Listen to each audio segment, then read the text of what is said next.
Hi everybody, today's topic is very interesting. If you are a beginner, you have just started learning the game of chess, this is an amazing opportunity for you. You can definitely come up with a strategy where you have the chance of winning more than, let's say, $20,000 a year just playing chess, and that too in just a couple of tournaments. And I'm going to share the strategy right now.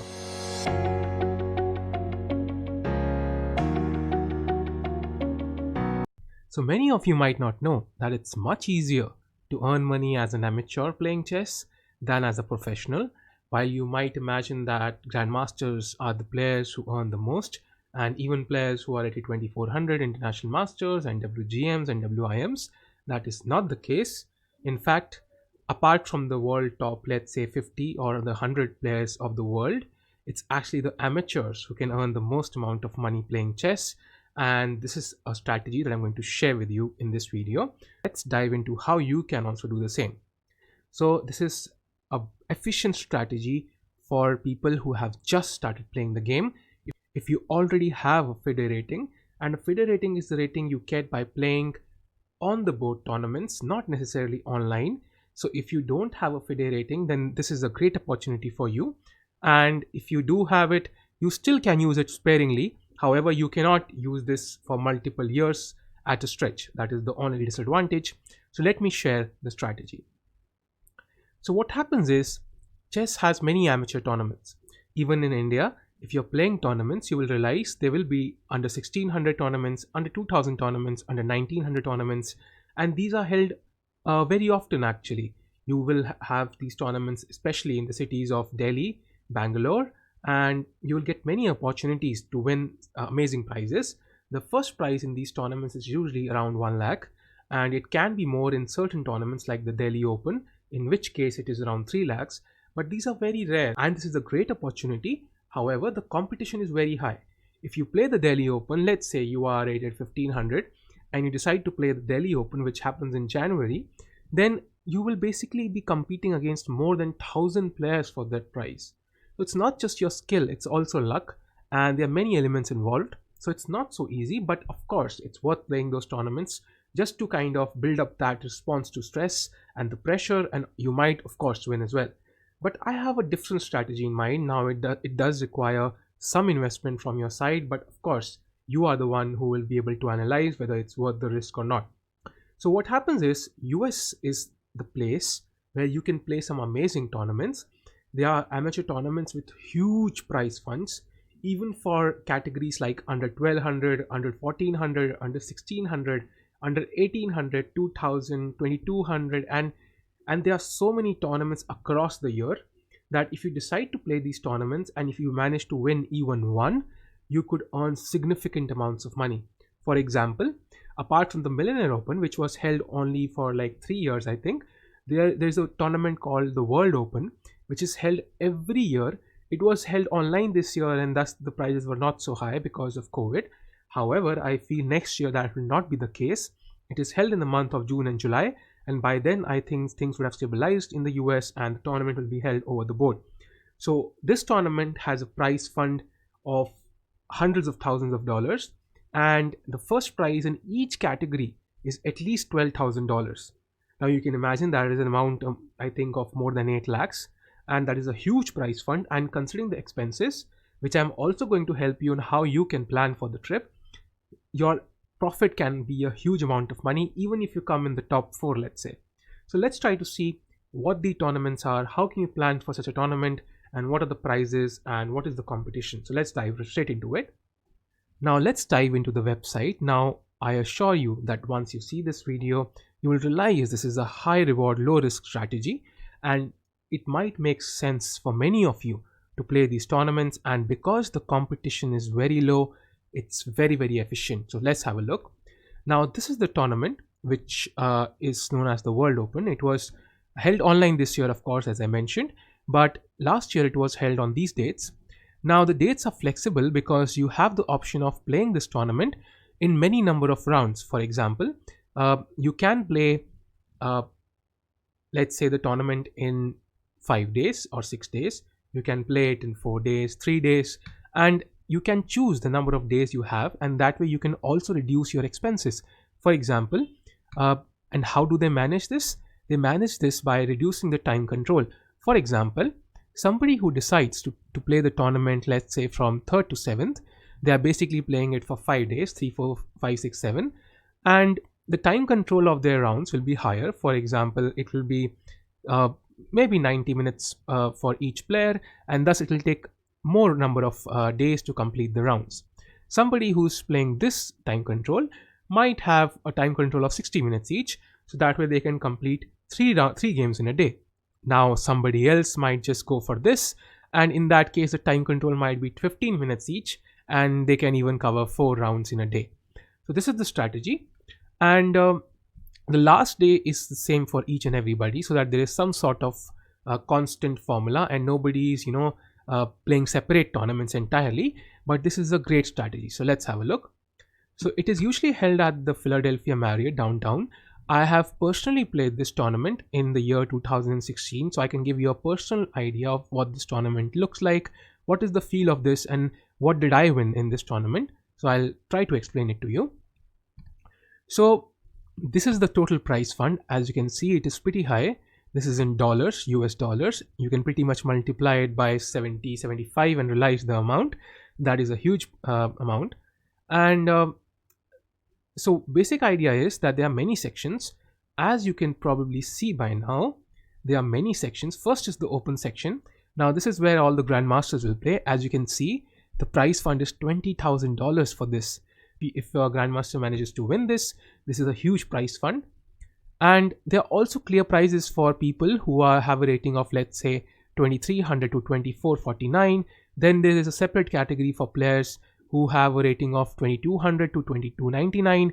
So if, for example, I were to play this tournament, I am not eligible to play the under 2200 tournament. I can definitely consider playing the open section because it has a separate prize list for this rating category who decides to play the open tournament. And same way, even if you are an ambitious under 2200 player, you can play the open section and you will still have a chance to kind of gain a prize. And of course, IMGM norms are possible, and this is of course a great tournament to play. So of course, this is the target audience. So as you can see, there's an under 900 section. However, the prize fund is low for that. But now once we step forward, we notice the under 1200 section, and the first prize is $4,000. That is roughly, I think, 3 lakhs. And then the second prize is $2,000. That is, well, roughly, I think, 1,40,000.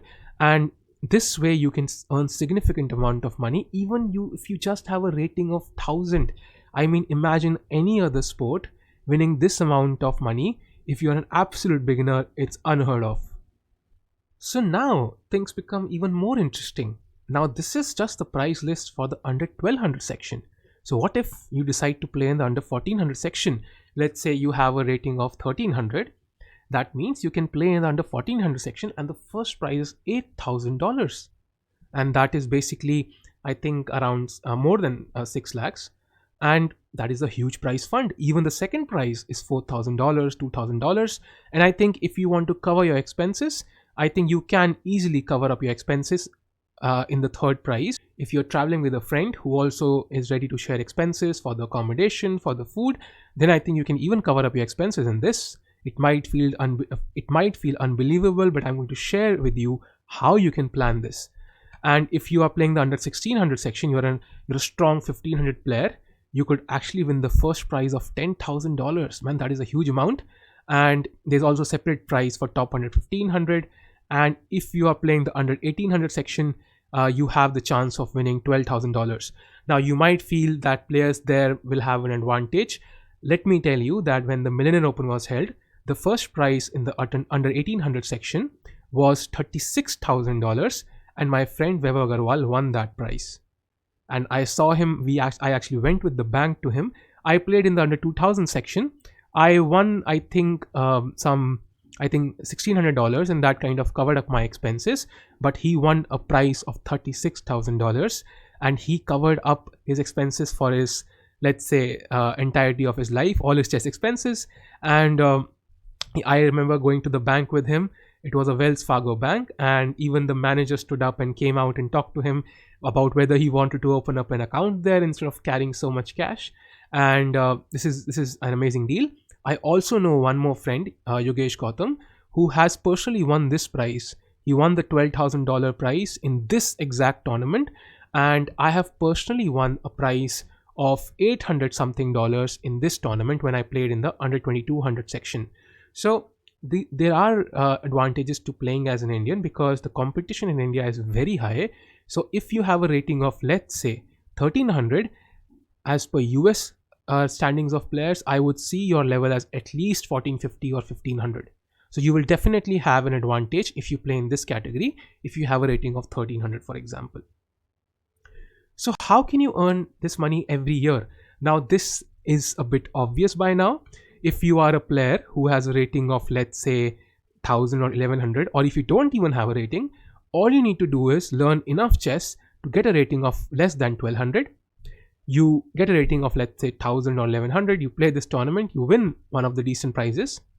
So next year you play this in this category and you win the first prize or the second or the third prize. Then next year you could play this tournament and win any of the top prizes. Next year this, and next year this. And as you can see in the under 2000 section, it's already $12,000. That is a huge amount of money. That is over 8 lakhs. And I can assure you that it's very much possible. And let me remind you, this is just one of the tournaments that happens in the US. And in just 4 to 5 days, you can earn this amount of money. So you just need to practice. All of these tournaments were held when there was no COVID, but I think that will be the scenario by the same time next year. So you need to be prepared. So what is the entry fee? Now the entry fee is high. Even at the lowest, it's $300, and it does kind of increase your expenses. But I think if you manage to win, let's say, the top 3 prizes in this, top 2 prizes in this, and this here, then I think it is definitely worth playing these tournaments because $300 can actually earn you even $10,000. Actually dependent on your skill. It's not at all dependent on luck, and it's totally dependent on you because the competition is not so high, and we'll check out the players list from last year as well. So your entries can be different based on where you are from. For example, if you're at IM or a WGM, your entry fee will be less by $100. And similarly, there are many other things. For example, if you are playing the under 1200, the entry fee is $100 less than the actual mentioned entry fee. So it's only $200 for you. Similarly. And for example, if you're a senior, you are 65 years and up, then you can also have a discount on the entry fee. Now, you have to remember that there will be many hotels offered here, but I will mention you where you can book your accommodation and how can you save a lot of money on this. First, we'll check out the players list of this tournament. So this is the website where you can register for all these tournaments. You can go to chessaction.com, and there you can actually figure out all these tournaments organized by the Continental Chess Association. And these are the tournaments for this year. Of course, this year it's not possible to travel, or I wouldn't recommend it.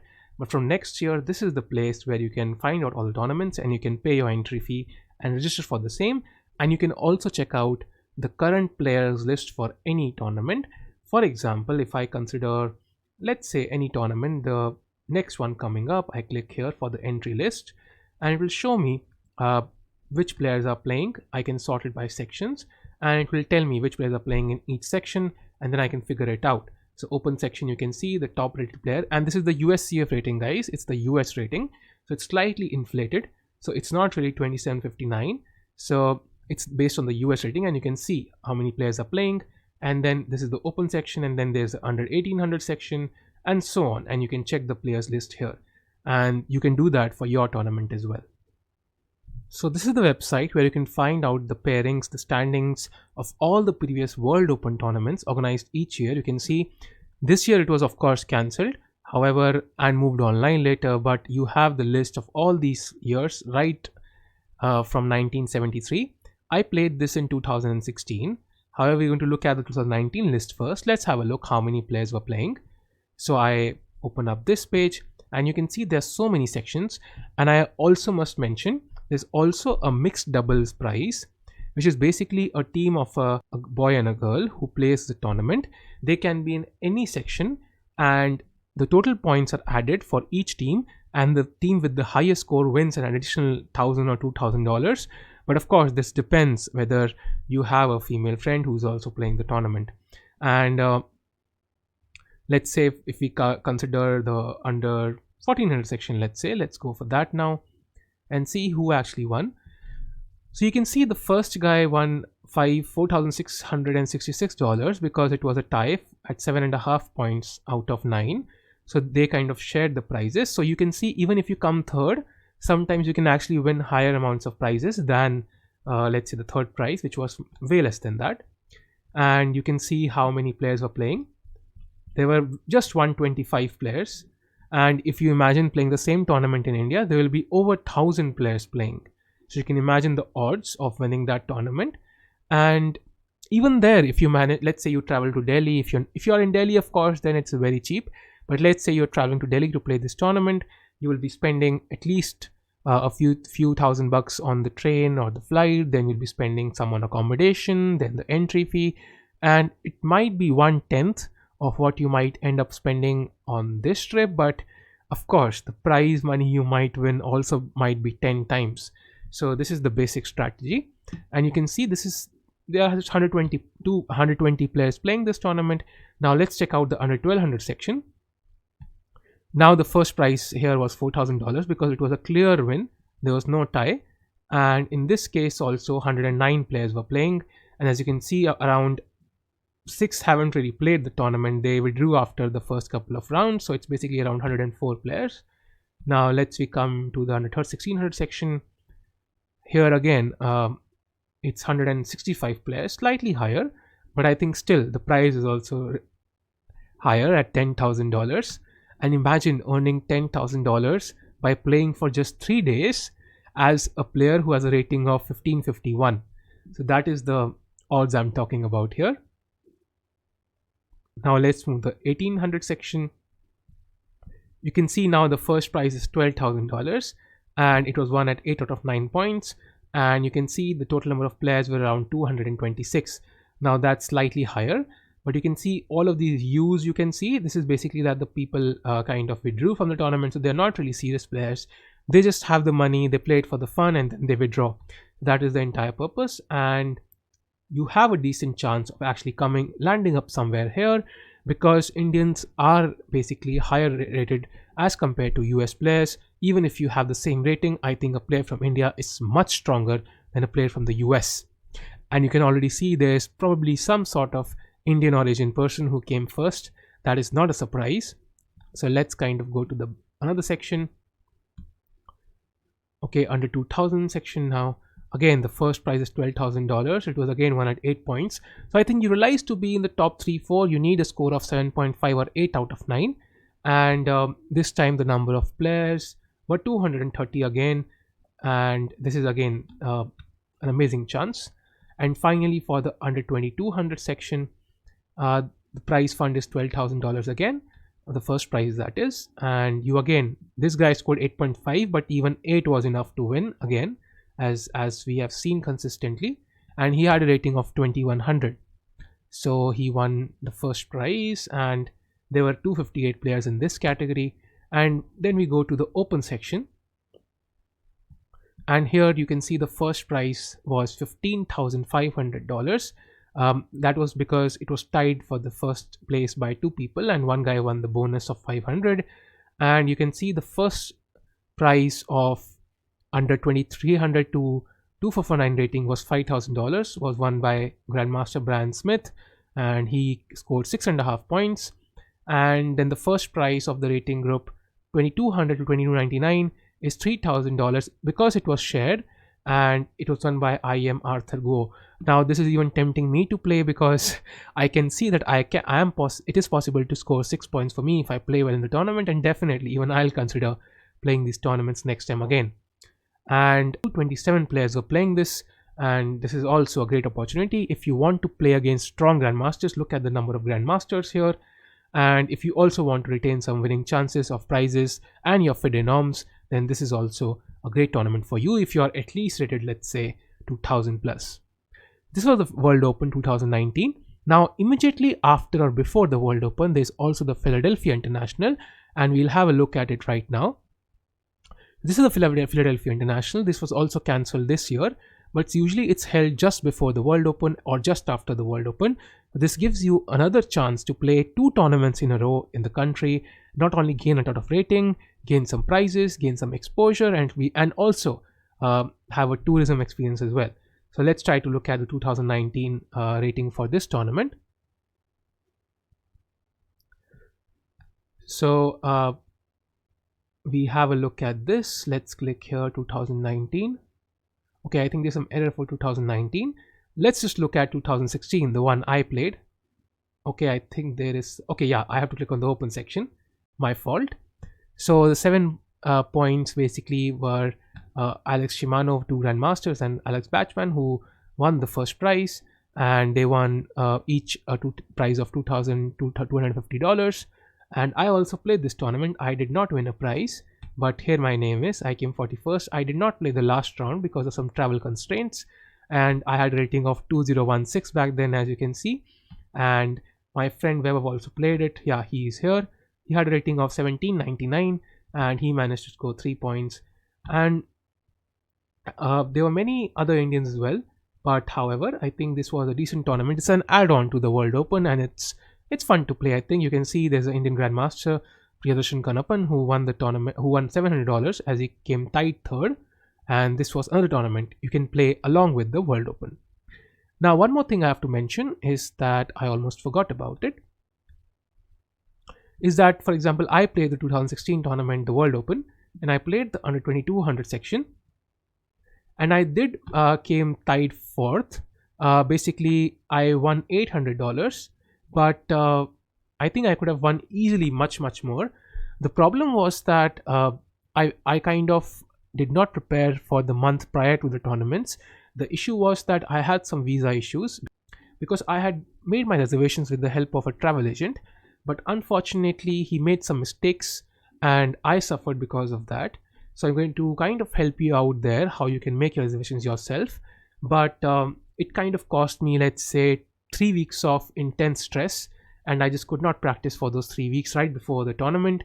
And you can imagine that must have affected me seriously. Otherwise, even half a point more and I would have actually got $4,500, and 1 point more would have got me this prize.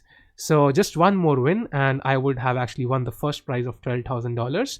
So that is the basic idea, and one of my friends actually even won that. I'm not sure which year it was. I think we can figure it out. It was 2014 maybe. Let me check it out if it's 2014. Under 2200 section. Yeah, you can see he won the tied first prize and he got $6,000, Yogesh Gautam, you can see. And this way you can realize it's possible for Indians who travel from here to actually win prizes, and it's very comfortable. The only issue is that people who are rated, let's say 1200, 1400, they either don't have the funds to travel to US, and that I can understand. But if it is possible for you to manage to play once, it might be worth it. And the second issue is they just don't know about it. So if you don't know about it, that problem I can solve for you right now, and you can play these tournaments. So how can you make your reservations for these tournaments? You basically go to booking.com, and these tournaments are held in Philadelphia, for example. I can type that here. Let's say the tournaments are usually organized in June and July. So I'm just going to put out these dates. Let's say it's from 4th July to, let's say if you plan to play 2 tournaments, let's say they will last roughly 10 days. So let's put it out this way, 1 adult, and I can search. And it will give me a list of places which are very expensive. As you can see, for 10 nights is 2,70,000, but that is not what we're going to pay. You arrange it by the price. And now you can see the price is significantly lower.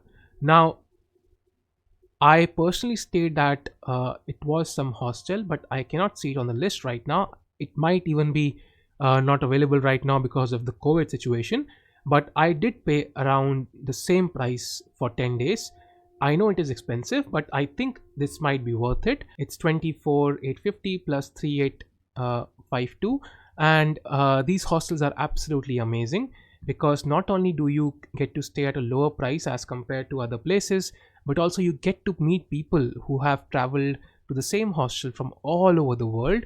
They might be, let's say, uh, maybe 6 people in your room, and one will be from the US, one will be from Japan, one will be from Sweden, one will be from France, and you will be from India, and you get to interact with these people, and people of all ages, both genders, and of all locations will be there in your room. You can interact with them, and it'll be a fun experience apart from the tournaments.